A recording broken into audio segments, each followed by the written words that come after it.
well stand.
We begin our celebration in the name of the Father, and of the Son, and of the Holy Spirit. Amen. The grace of our Lord Jesus Christ, and the love of God, and the communion of the Holy Spirit be with you all.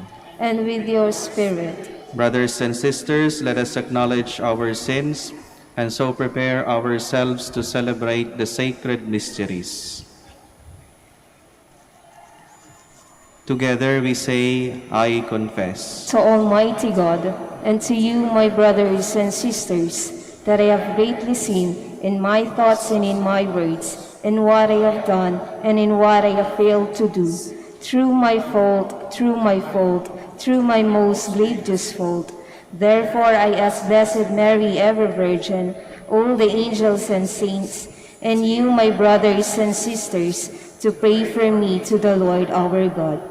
May Almighty God have mercy on us, forgive us our sins, and bring us to everlasting life. Amen.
Let us pray.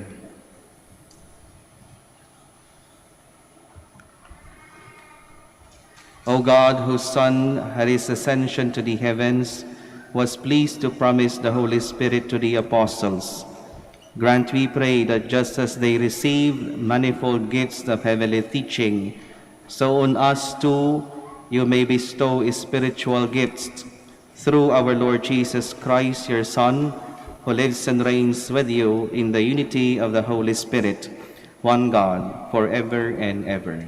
Amen.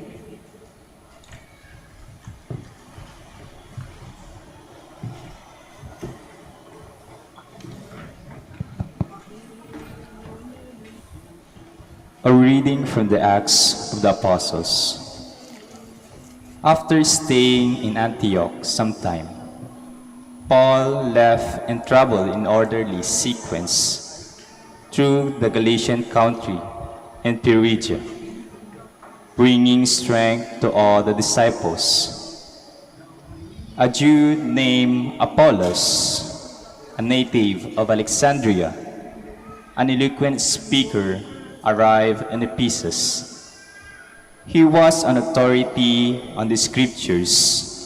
He had been instructed in the way of the Lord, and with ardent spirit spoke and taught accurately about Jesus.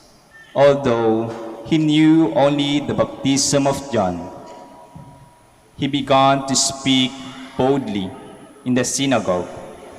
But when Priscilla and Aquila heard him, they took him aside and explained to him the way of God more accurately. And when he wanted to cross to Achaia, the brothers encouraged him and wrote to the disciples there to welcome him. After his arrival, he gave great assistance to those who had come to believe through grace. He vigorously refuted the Jews in public, establishing from the scriptures that the Christ is Jesus. The word of the Lord. Thanks be to God.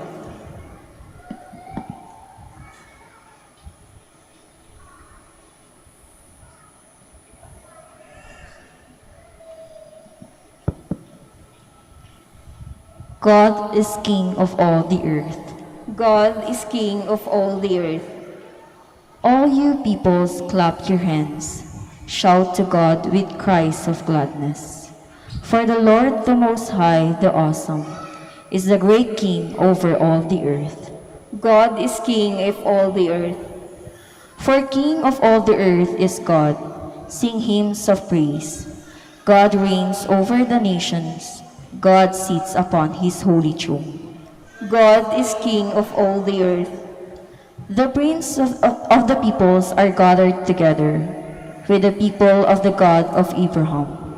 For gods are the guardians of the earth. He is supreme. God is King of all the earth.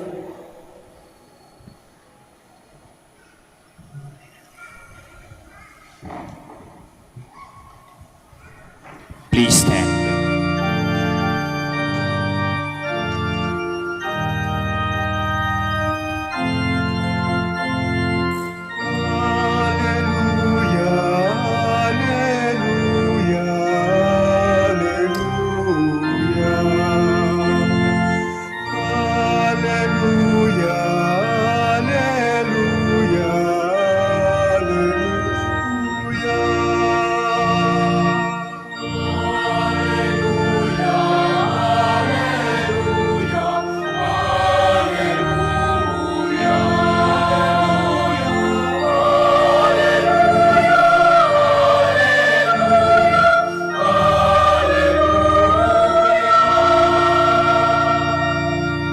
From the Father, and I've come into the world. Now I am leaving the world and going back to the Father.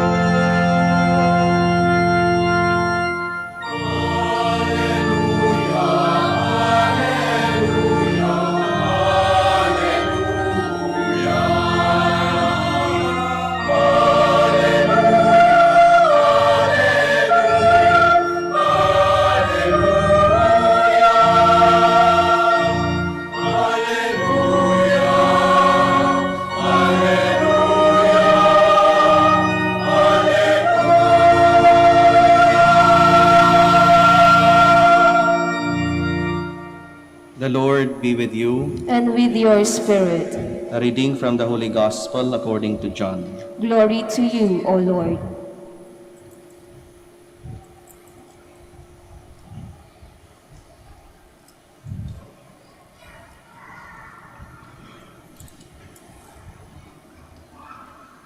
Jesus said to his disciples, Amen, amen, I say to you, whatever you ask the Father in my name, He will give you. Until now, you have not asked anything in my name. Ask, and you will receive, so that your joy may be complete. I have told you this in figures of speech. The hour is coming when I no longer speak to you in figures, but I will tell you clearly about the Father. On that day, you will ask in my name, and I do not tell you that I will ask the Father for you. For the Father himself loves you, because you have loved me, and have come to believe that I came from God. I came from the Father, and have come into the world. Now I am leaving the world and going back to the Father. Sisters and brothers, the Gospel of the Lord. Praise to you, Lord Jesus Christ. Good afternoon, brothers and sisters. Sa mga hindi ko po taga-Pangasinan, welcome po sa Our Lady of the Rosary of Manaoag. At kasama ko po sa misang ito ang mga parishioners namin from the Most Holy Rosary Parish sa Kalmay, Dagupan City. At nandito kami, tinaon-taon, piyan isilibra iyan MISA de GRACIA para magpasalamat at magbigay galang sa Inang Birheng Maria. Sa pagbibigay galang natin kay Inang Maria, ito ay inihahadya tayo hindi lang upang igalang siya, kundi para gayahin natin ang Inang Maria. Sapagkat kung meron pong isang tao na dapat nating gayahin bilang tagasunod ni Jesus, yan po ay ating Inang Birhen. At paano natin siya magagaya? Malalaman po natin iyon mismo sa kanyang pangalan. Alam niyo po, merong pari na nagsabi sa akin, ang pangalang Mary, it is not just a name, but actually, it is an acronym. Iyong pangalang Mary. And by knowing this, itong pangalan ni Maria, especially itong acronym, it leads us to imitate her. Ano nga ba ang ibig sabihin ng pangalang Mary? M-A-R-Y. M-A-R-Y stands for Mary always replies yes. Mary always replies yes. Yes in loving God and yes in doing God's will. Her yes speaks of her faithfulness to God. Kasi po, kung merong isang tao na naging faithful sa Diyos, especially kay Jesus, from His birth until His death, yan po ay ang ating Inang Maria. She never abandoned Christ. She was always present in the life of Christ, not just in the comfortable moments, but even in the worst or difficult moments in Jesus' life. Naandun lagi si Maria. Halimbawa, nung ipinanganak pa lamang ni Maria si Jesus bilang isang sanggol gustong patayin ni King Herod. Ngunit dahil merong sitwasyon na iyon, Mary protected her son at inilayo niya kay King Herod. When Jesus, nangangaral siya sa kanyang mga disipulo at sa mga tao, Mary was silently ministering to the needs of Jesus Christ. And even nung si Jesus pinahihirapan at ipinako sa krus, nandun si Maria. Lahat ng disipulo, maliban kay Juan, iniwan si Jesus, tinalikuran si Jesus, pero nandoon si Maria sa paanan ng krus. Alam naman natin that crucifixion during the time of Christ is the most shameful punishment. At itinuring si Jesus bilang kriminal. Ngunit kahit gano'n ang tingin ng tao kay Jesus na siya isang kriminal, nandun si Maria, para bang sinasabi niya, ako ang nanay, siya ang aking anak. Mary was present not just in the happy moments of Jesus' life, but even in the most difficult moments of Jesus' life. Nandun lagi si Maria. Tayo po, pag nilayan natin, alam niyo po, minsan, madaling manampalataya sa Diyos, madaling kumapit sa Diyos, madaling magmahal sa Diyos sa mga pagkakataong maayos ang pamumuhay natin. Ngunit paano kaya sa mga pagkakataong sinusubok tayo ng mga titinding problema at hirap? Kumakapit pa ba tayo sa Diyos? Nananampalataya pa ba tayo sa Diyos? O minsan sinisisi natin ang Diyos sa mga hirap na pinagdadaanan natin? Tandaan natin, in happy moments, it is easy to say, praise God, I love God. But will you still say, praise God and I love God in the worst moments of your life? Minsan nga, nasisisi pa natin ang Diyos. Let us look at Mary.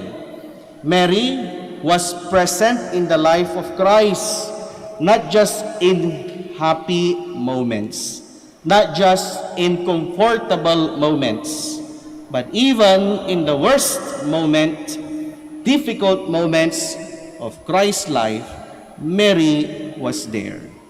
Mary would always reply yes in loving and doing God's will.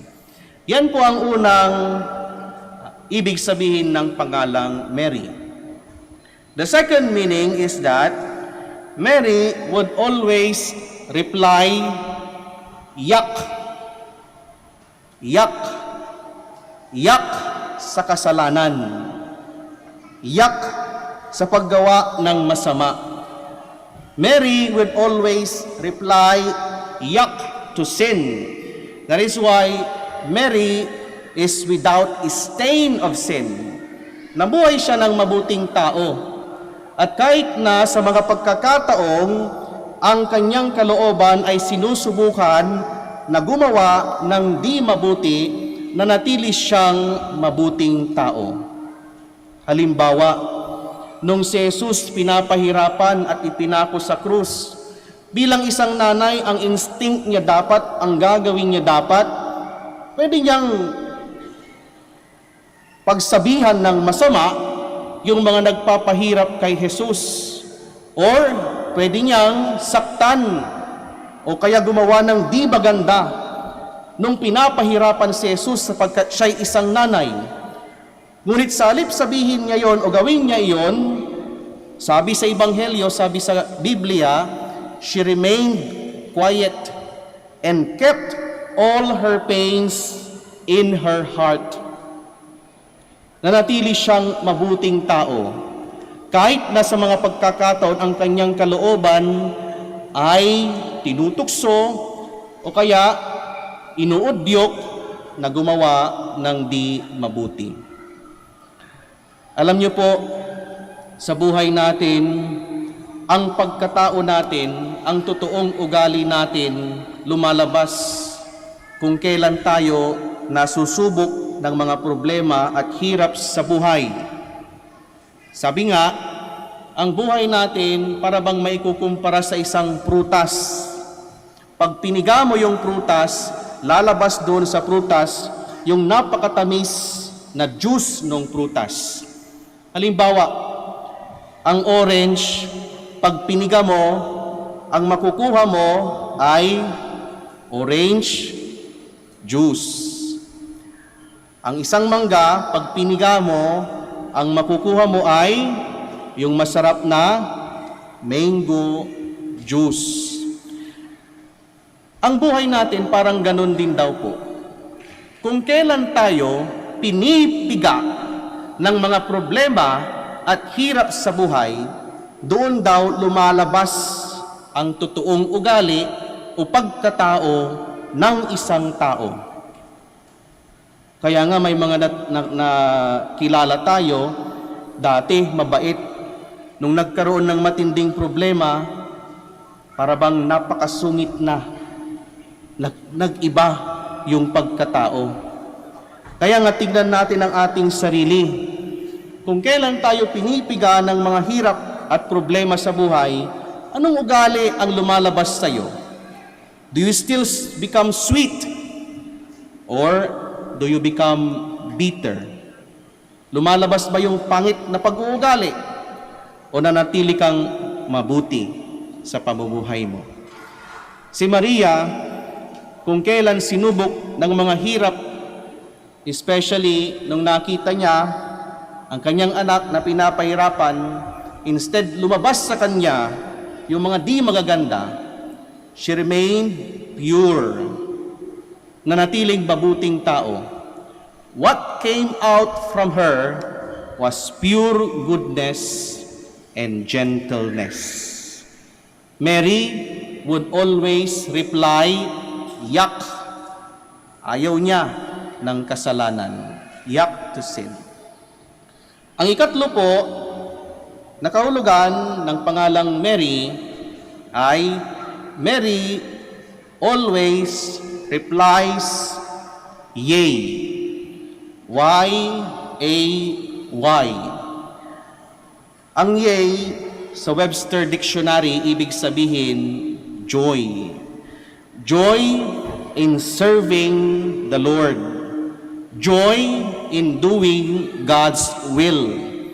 That is why, one manifestation na ang isang tao nahanap niya o nakita niya sa kanyang puso ang Diyos ay siya ay maligaya. There is joy in her heart or in his heart pag nahanap niya ang Diyos sa kanyang buhay. Yun po ay isang manifestation pag nahanap mo na ang Diyos sa buhay mo.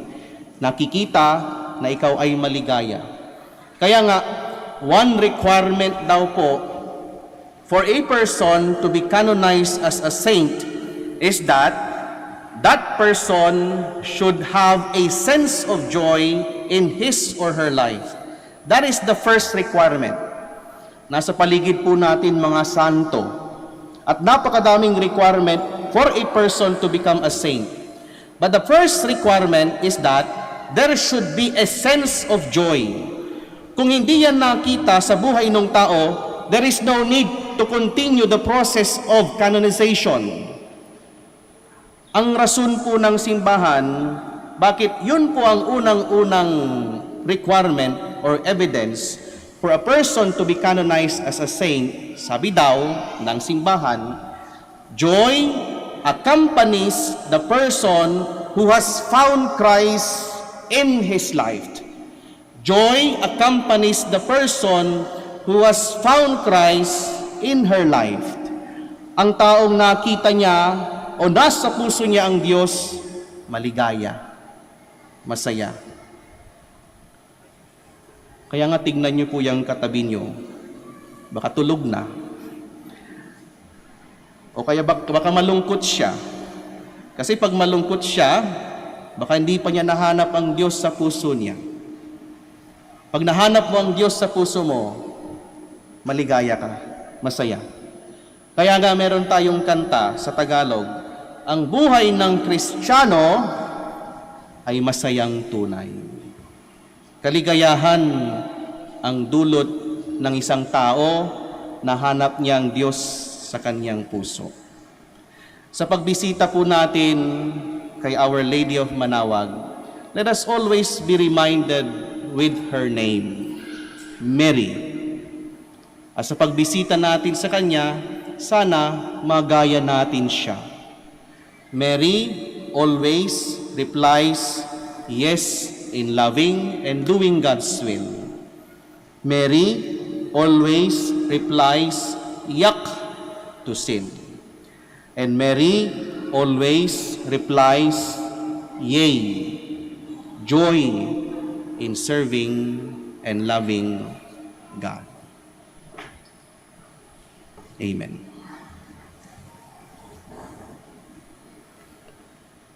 We all stand.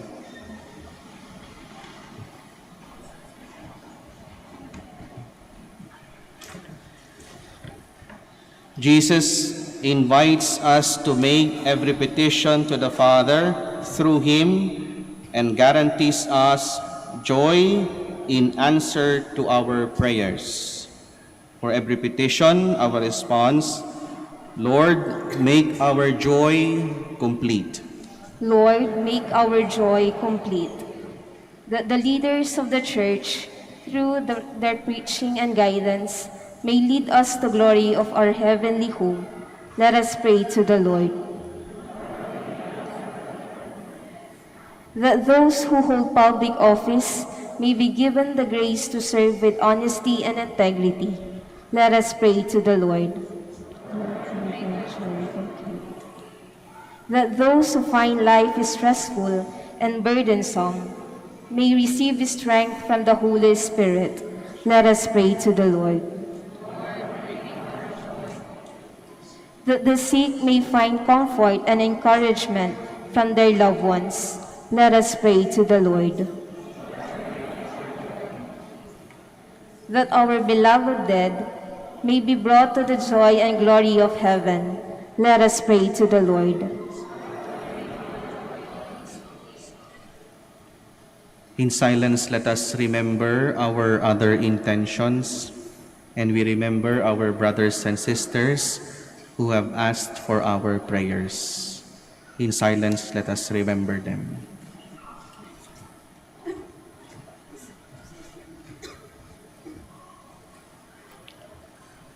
Let us pray to the Lord. Lord, make our joy complete. Father, you always hear us and you grant all we ask. For through the merits of your Son, may your Spirit abide in us to teach us what we should ask God for and to pour forth your gifts in our needs. We ask this through Christ our Lord. Amen.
Pray, sisters and brothers, that my sacrifice and yours may be acceptable to God, the Almighty Father. May the Lord accept the sacrifice at your hands, for the praise and glory of his name, for our good and the good of all his holy church. Graciously sanctify these gifts, O Lord, we pray, and accepting the oblation of this spiritual sacrifice, make of us an eternal offering to you, through Christ our Lord. Amen. The Lord be with you. And with your spirit, Lift up your hearts. we lift them up to the Lord. Let us give thanks to the Lord our God. It is right and just. It is truly right and just, our duty and our salvation, at all times to acclaim you, O Lord, but in this time above all to laud you yet more gloriously, when Christ our Passover has been sacrificed. For with the old order destroyed, a universe cast down is renewed, and integrity of life is restored to us in Christ. Therefore, overcome with paschal joy, every land, every people exalts in your praise, and even the heavenly powers with angelic hosts sing together the unending hymn of your glory as they acclaim.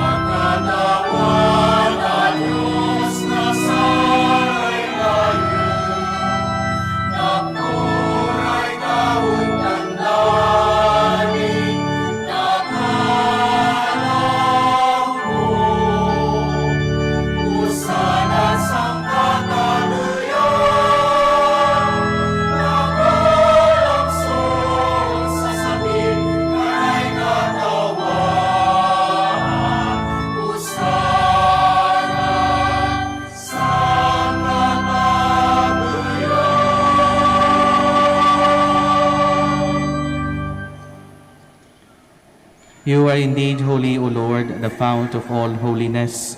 Make holy, therefore, these gifts, we pray, by sending down your Spirit upon them like the dewfall, so that they may become for us the body and blood of our Lord Jesus Christ. At the time he was betrayed and entered willingly into his passion, he took bread and giving thanks, broke it and gave it to his disciples, saying, "Take this, all of you, and eat of it, for this is my body, which will be given up for you."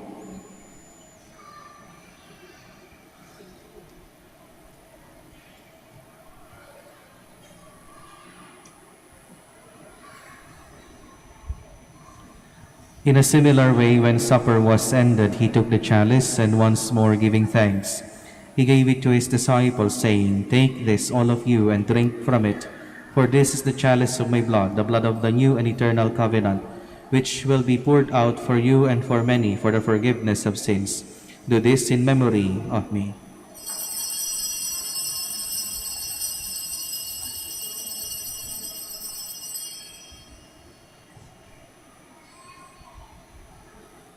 Let us proclaim the mystery of our faith.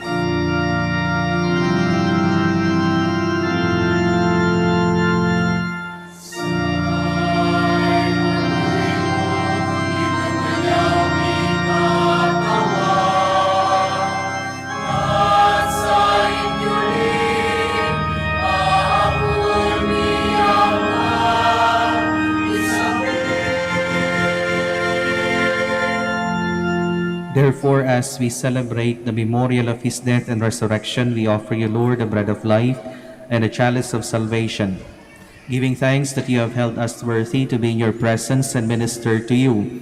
Humbly we pray that, partaking of the body and blood of Christ, we may be gathered into one by the Holy Spirit. Remember, Lord, your church is spread throughout the world, and bring her to the fullness of charity, together with Francis, our Pope, Socrates, our Archbishop, Fidelis, his assistant, and all the clergy. Remember also our brothers and sisters who have fallen asleep in the hope of the resurrection, and all who have died in your mercy. Welcome them into the light of your face.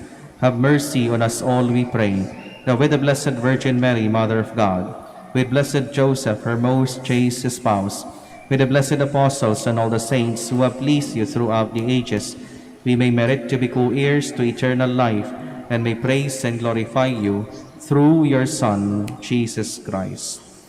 Through him, with him, and in him, O God, Almighty Father, in the unity of the Holy Spirit, all glory and honor is yours, forever and ever.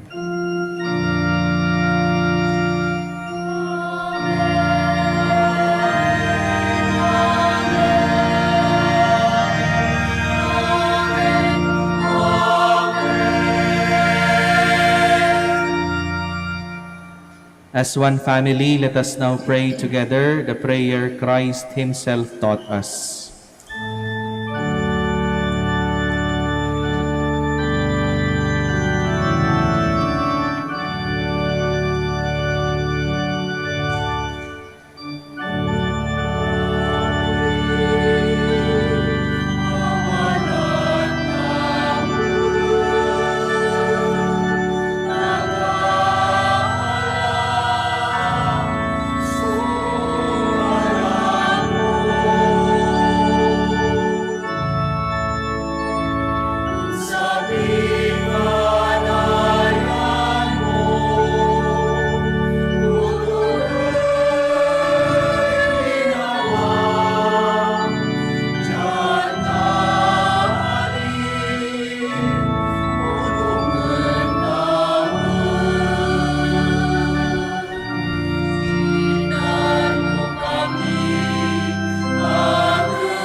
Deliver us, Lord, we pray, from every evil. Graciously grant peace in our days, that by the help of your mercy we may be always free from sin and safe from all distress, as we await the blessed hope and the coming of our Savior, Jesus Christ. For the kingdom, the power, and the glory are yours, now and forever. Lord Jesus Christ, who said to your apostles, "Peace I leave you, my peace I give you," look not on our sins, but on the faith of your church, and graciously grant her peace and unity in accordance with your will, who live and reign forever and ever. Amen. The peace of the Lord be with you always. And with your spirit. Let us now offer to one another the sign of peace. Peace be with you.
Behold our Lord Jesus Christ, the Lamb of God, who takes away the sins of the world. Blessed are we who are called to receive him. Lord, I am not worthy that you should enter under my roof, but only say the word, and my soul shall be healed.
rejoicing in my saving God. Looks upon me in my state, and all the world will call me blessed. God works marvels in my sight, and holy, holy is God's name.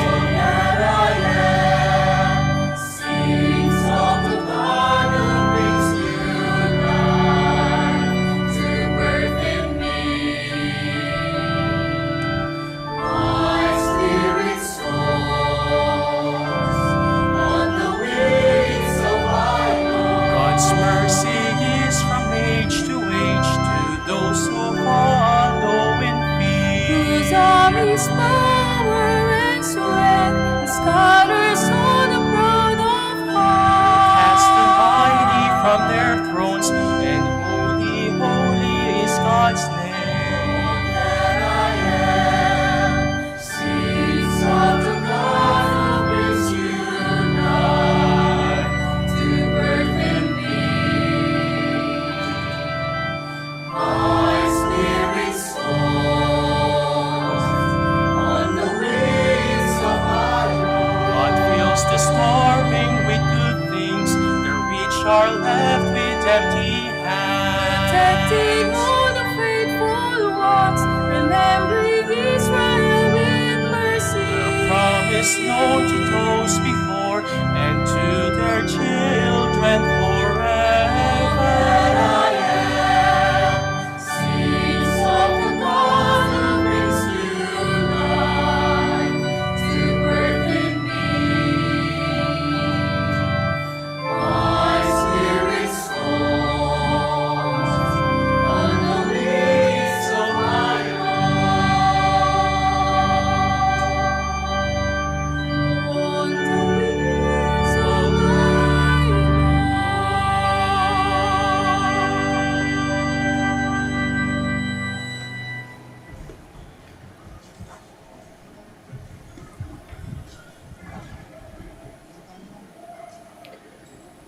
Let us pray.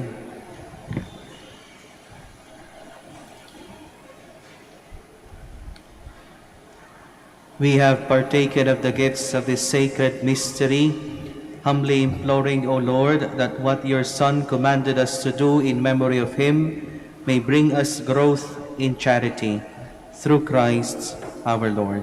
Amen. The Lord be with you, And with your spirit. and may the Almighty and loving God bless you and your loved ones, the Father, the Son, and of the Holy Spirit.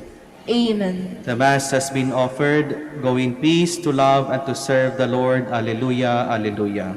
Thanks be to God. Alleluia, alleluia.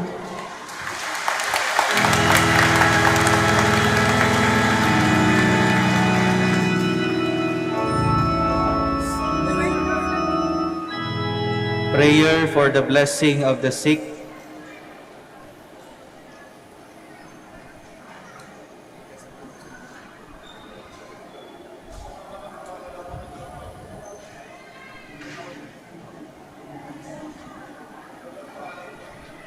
Prayer of the blessing of the sick.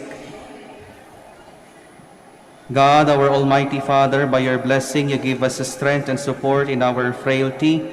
Turn with kindness toward our sick brothers and sisters. Free them from all illness and restore them to good health. Through the intercession of Our Lady of the Rosary of Manaoag, so that in the sure knowledge of your goodness, they will gratefully bless your holy name. We ask this through Christ our Lord. Amen. Prayer for the blessing of the rosaries and other religious articles. In memory of the mysteries of the life, death, and resurrection of our Lord Jesus Christ, and to the honor of the glory of the Blessed Virgin Mary, Mother of Christ, Mother of the Church, Our Lady of Manaoag, may these rosaries, images, candles, oil, and other religious articles be blessed and made holy. In the name of the Father, and of the Son, and of the Holy Spirit. Amen. Amen.